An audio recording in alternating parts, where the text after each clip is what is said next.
Kaixo, ongi etorria. Grafiko batean bi koordenatu ardatz ditugu. Bat da isa, ezkerretik eskuila dijoana, eta bestetik i ardatza. Eta funtzio bat marrazterakoan gerta daiteke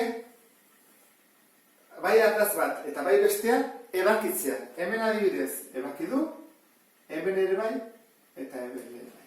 Horiek dira ebakidura puntuak. Orduan, isa ardatzekiko ebakidura puntuak zer esan nahi du? Dela A0. Zergatik da A0? Puntu bat horrela idazten dugu. Isa I. Isa da non dagoen, ezkerrean, eskubian, minusak eta plusak, eta iak ere bai. Ia da altuera. Orduan, A0 esan nahi du zenbaki bat eta alturarik gabe. Ez gorat ez bera. Ardatzean dagoela. Orduan, adibidez, hau izan zitekeen -0. Ebakidura puntua kalkulatzeko erabiliko dugun metodoa izango da. Funtzioari jarri berdin 0. Era hortara badakigu isa ardatzen geldituko da puntu hori. Adibidez, hemen beste bat daiteke, izan daitekeela lau 0. Bietan, ezaugarria da I0 dela. Horregatik jarriko dugu F isa berdin 0. Eta bestetik dugu I ardatzekiko ebakidura puntua. Ia non ebakitzen du? Hemen. Ze ezaugarri da hori? Hemen isa 0 dela. Ikusten? Isa 0 eta gero du altuera bat. Goraka edo beraka ordenatua da. Horren adibidez izaiteke hau 0 minus bi. Honen ezaugarri da 0 eta minus bi. Horregatik ebakitzen du. Eta hauek dira -3, lau edo zerbait, baina bigarren zenbakia iarena da 0. Orduan, adibide batzukin ikusiko dugu nola kalkulatu daitezke ebakidura puntu horiek. Lehenengo funtzioa, I berdin bi isa ken lau. Gu kalkulatzeko isa ardatza non ebakitzen duen, egin behar duguna izan behar da, funtzioa jarri berdin 0 dela. Hau da, I da 0. Jarri ezagun, 0 berdin, I da 0, bi isa ken lau. Ken lau pasatzen da batutzen, eta bidertzen dagoena zatitzen. Eta hori da bi. Horrek esan nahi du, isak bi balio duenean, altura ez duela hartzen, eta isa ardatza ebakitzen duela. Eta I ardatza noiz ebakitzen du? Isa denean 0, horra jarriko dugu, hemen jartzen duen bezala, I berdin, bi bider 0, isaren ordez 0 jartzen dugu. Ken lau. Bi bider 0, 0. 0 ken lau, minus lau. Horrek esan nahi du, parentesi jarriko hemen, I denean minus lau, isa dela 0. Hau da puntua. Ebakidura puntua, hauek dira, lehenengo adibidearena. Bigarren funtzioa, I berdin, lau isa berbi, gehi bi. Aurkitzeko isa ardatzarekiko ebakidura puntua, zer egin behar dugu? I kendu behar dugu, eta ordezkatu behar dugu 0arekin. Gelditzen zaigu orduan, 0 berdin, lau isa berbi, gehi bi. Batutzen dena bestaldeak kentzen, bidertzen dagoena zatitzen, eta berretzen dagoena errotzen. Ikusten dezun bezala, minus dagoenean erroketa barruan, ez du soluziorik. Horrek esan nahi du, ez da gola ebakidura punturik. Ez da ebakitzen. Jarri daiteke horrela, edo jarri daiteke ez du ebakitzen, ez du.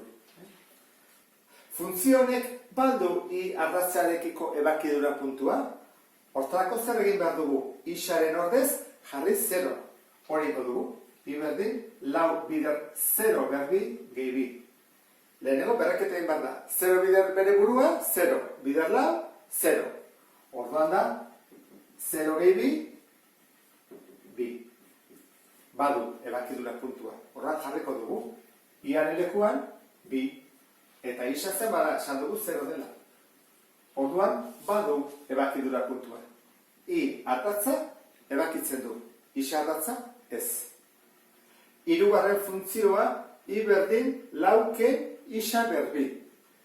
Jakiteko isa ardatzarekiko ebakidura puntua zer egin behar dugu I jarri berdin 0. Horren da, 0 berdin, lauken isa berdin. Hau, bigarren mailako ekuazio ez osoa da. Orduan zer egingo dugu? Nik uste dut errexena dela, isa hau pasa eskubitara positibo. Eta horaia, isa gelditu da, isolatuta, bakanduta. Begira. Nahi izan ezkero erabili daiteke formula, isa berdin, minus b gehiken pi erro eta hori. Baina aurrexagoa da. Zer egiten dut horrein, berretzen dagona, errotzen pasa. Eta bi soluzio daude. Izan daiteke isa berdin bi, eta isa berdin minus bi.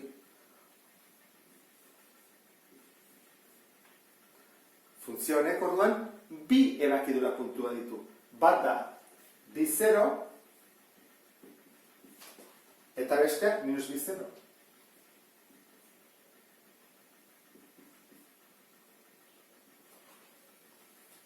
Goazen ikustea, I arrazarekiko balduen ebakidura puntua. Hortarako, isaren ordez jarri barra 0 bat. I berdin, lauken 0 berdin. Hau da, 0, beraz, gelditu zaigu, I berdin lau. Horrek esan nahi du, Iaren ordez jarri bat dugula lau,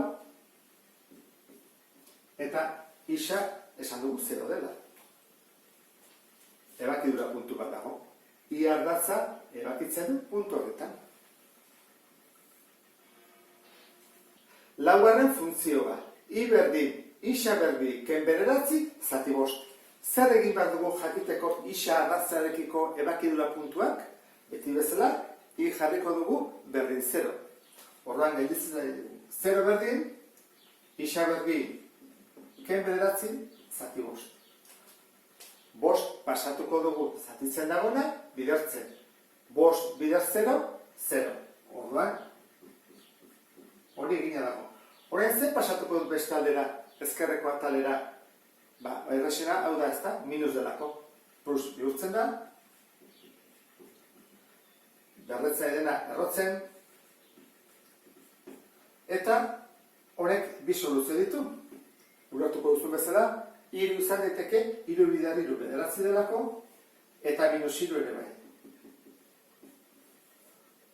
Goazen jartzea, ebakidura puntuak. Bada hiru 0, eta beste izango da minus hiru 0. I ardatzarekiko ebakidura puntua falta zaigu.